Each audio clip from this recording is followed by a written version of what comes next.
आज हम एक ऐसे टॉपिक पर बात करने वाले हैं जो हम सबकी भावनाओं से बहुत गहराई से जुड़ा हुआ है, मदद करने की भावना।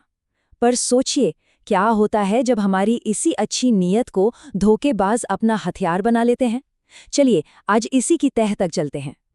पिछले कुछ वक्त से हिमाचल प्रदेश और उत्तराखंड में बादल फटने और लैंडस्लाइड से हुई तबाही की खबरें हम सब तक पहुंची हैं, और ऐसी तस्वीरें देखकर मन में सबसे पहले यही आता है, काश हम कुछ मदद कर पाते। लेकिन ठीक इसी वक्त इन आपदाओं की आड़ में एक और खतरा पनप रहा होता है, एक ऐसा खतरा जो सीधा हमारी इसी दया की भावना पर वार करता है। ये एक बहुत ही नेचुरल ह्यूमन रिएक्शन है ना। जब भी कोई बड़ी त्रासदी होती है तो लोगों के अंदर मदद करने की इच्छा जाग जाती है। हर कोई चाहता है कि पीड़ितों के लिए कुछ करे, कुछ दान दे।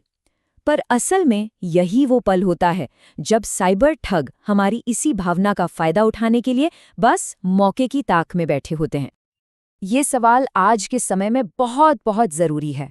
हमारी मदद करने की जो इच्छा है वो एक बेहद ताकतवर इमोशन है, और धोखेबाज ये बात अच्छी तरह जानते हैं कि इस इमोशन को अपने फायदे के लिए कैसे इस्तेमाल करना है।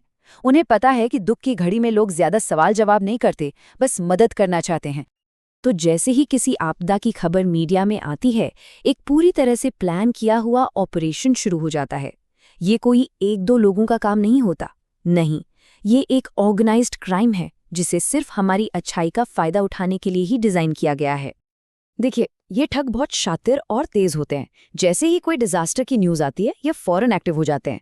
ये फर्जी वेबसाइट्स और ऐप्स बनाते हैं जो देखने में बिल्कुल असली लगती हैं। असली पीड़ितों की तस्वीरें और वीडियोस का इस्तेमाल करते हैं ताकि हमारे इमोशंस को टच कर सकें।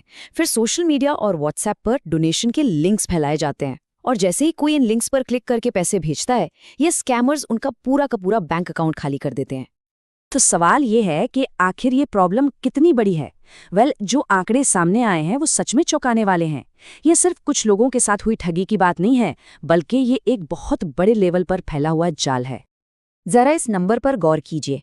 सिर्फ एक महीने के अंदर, और वो भी सिर्फ एक राज्य बिहार में 20,000 से ज्यादा लोगों को शिकार बनाया गया। इससे अंदाजा लगाया जा सकता है कि ये धोखाधड़ी कितनी तेजी से और कितने बड़े स्केल पर फैल रही है। और जब हम इन आंकड़ों में थोड़ा और गहरा जाते हैं तो एक और परेशान करने वाला पैटर्न सामने आता है। ठगी का शिकार हुए इन 20,000 से ज्यादा लोगों में से 12,000 से ज्यादा महिलाएं हैं। मतलब साफ है, ये ठग जानबूझकर महिलाओं को अपना निशाना बना रहे हैं। और ये सिर्फ गिनती की बात नहीं है, पैसों का नुकसान भी बहुत बड़ा है। सिर्फ महिला पीड़ितों से ही 10 लाख रुपए से ज्यादा की ठगी हुई है। सोचिए, ये पैसा उन लोगों तक कभी नहीं पहुंचा जिन्हें इसकी सबसे ज्यादा जरूरत थी। ये सीधा धोखेबाजों की जेब में गया। तो आखिर ये ठग निशाना बना किसे रहे हैं? क्या ये कोई भी आम इंसान हो सकता है? नहीं, इनकी टारगेटिंग बहुत सोची समझी होती है। ये उन ग्रुप्स को टारगेट करते हैं जिनके पास पैसे होने की संभावना ज्यादा होती है और जो इमोशनल अपील पर जल्दी रिएक्ट कर सकते हैं। जैसा कि हमने देखा, इनका सबसे बड़ा निशाना महिलाएं हैं। इसके अलावा महिला सरकारी अधिकारी और बिजनेस करने वाले लोग भी इनके खास निशाने पर हैं। ये वो लोग हैं जो अक्सर आर्थिक रूप से मजबूत होते हैं और मदद करने की हालत में भी होते हैं। और इनकी तकनीक कितनी सोफिस्टिकेटेड हो चुकी है, इसका अंदाजा इस बात से लगाइए। पटना सचिवालय और बिजली विभाग जैसी जगहों पे काम करने वाली महिला अधिकारियों को पर्सनल व्हाट्सएप मैसेजेस भेजे गए। ये मैसेज ऐसे डिजाइन किए गए थे जैसे उनके ही किसी सहकर्मी ने भेजे हों। जाहिर है, इस पर भरोसा करना बहुत आसान हो गया और वो आसानी से इस जाल में फंस गईं। अब जब खतरा इतना बढ़ गया है तो अधिकारी भी लोगों को अलर्ट कर रहे हैं। देखिए, सिर्फ प्रॉब्लम को पहचानना काफी नहीं है, इससे बचने के तरीके जानना भी उतना ही जरूरी है। तो सबसे पहले तो ये समझते हैं कि ये चैरिटी फ्रॉड होता क्या है। सीधे शब्दों में कहें तो ये सिर्फ पैसे की चोरी नहीं है, ये लोगों के भरोसे और उनकी मदद करने की नीयत का फायदा उठाना है। जब कोई किसी फर्जी संस्था के नाम पर दान मांगता है तो वो चैरिटी फ्रॉड कर रहा होता है। और इसी वजह से दूरसंचार विभाग यानी डिपार्टमेंट ऑफ टेलीकम्युनिकेशंस ने साफ साफ गाइडलाइंस जारी की हैं। उन्होंने कहा है कि सोशल मीडिया, ईमेल या मैसेज पर अचानक आए किसी भी डोनेशन रिक्वेस्ट पर भरोसा न करें।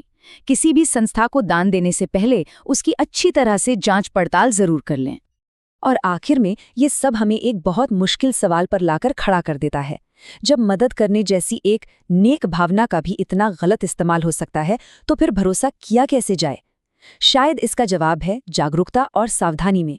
मदद जरूर करनी चाहिए, लेकिन सोच समझकर और सही जगह पर, क्योंकि हमारी करुणा बहुत कीमती है, इसे गलत हाथों में नहीं जाने देना चाहिए। इसी विचार के साथ आज का ये सेशन यहीं खत्म होता है।